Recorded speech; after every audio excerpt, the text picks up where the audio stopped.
राम नाम की महिमा, तुलसीदास जी की सीख। बहुत समय पहले की बात है।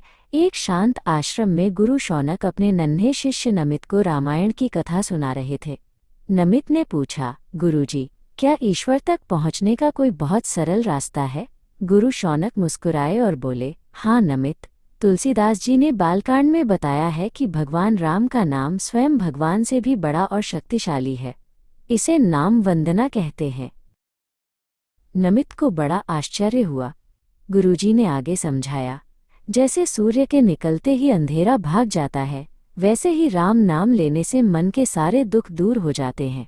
राम नाम का जाप करना ईश्वर की प्रार्थना करने का सबसे सरल और मधुर तरीका है। ये नाम एक ऐसा अनमोल रत्न है जो भक्त को शांति और आनंद से भर देता है।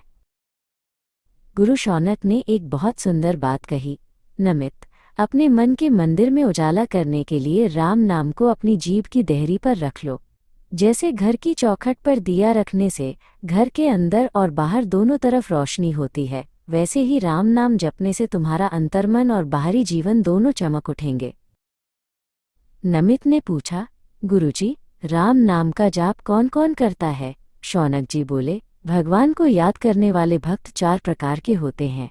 चाहे कोई अपनी ज़रूरत के लिए याद करे या ज्ञान पाने के लिए, राम नाम सबका भला करता है।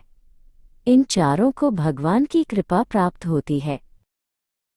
गुरुजी ने विस्तार से बताया, पहले होते हैं अर्थार्थी ईश्वर जो सुख सुविधा मांगते हैं, और दूसरे आर्त जो मुसीबत पड़ने पर ईश्वर को पुकारते हैं।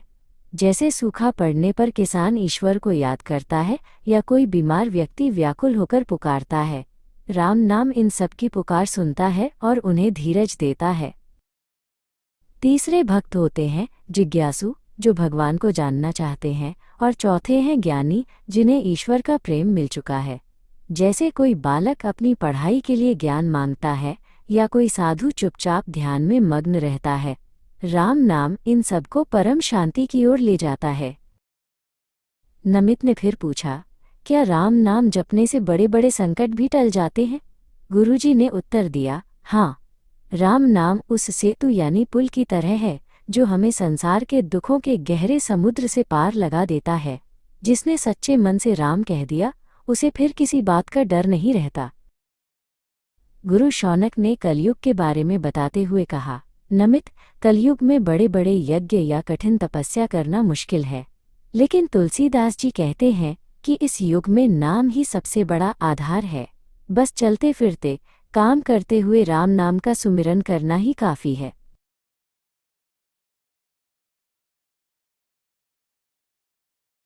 जैसे एक छोटा सा बीज बड़े पेड़ में बदल जाता है, वैसे ही राम नाम का छोटा सा शब्द तुम्हारे जीवन में सुखों का वृक्ष लगा देगा।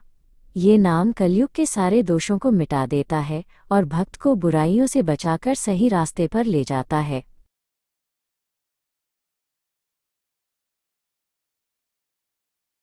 नमित को अब राम नाम की शक्ति समझ आ गई थी। उसने हाथ जोड़कर गुरुजी को प्रणाम किया और वहीं बैठकर राम राम का जाप करने लगा। गुरु शौनक ने उसे आशीर्वाद दिया, बच्चों, हम भी जब कभी डरे हुए या उदास हों तो बस राम नाम जपें, क्योंकि यह नाम ही हमारा सबसे सच्चा मित्र है।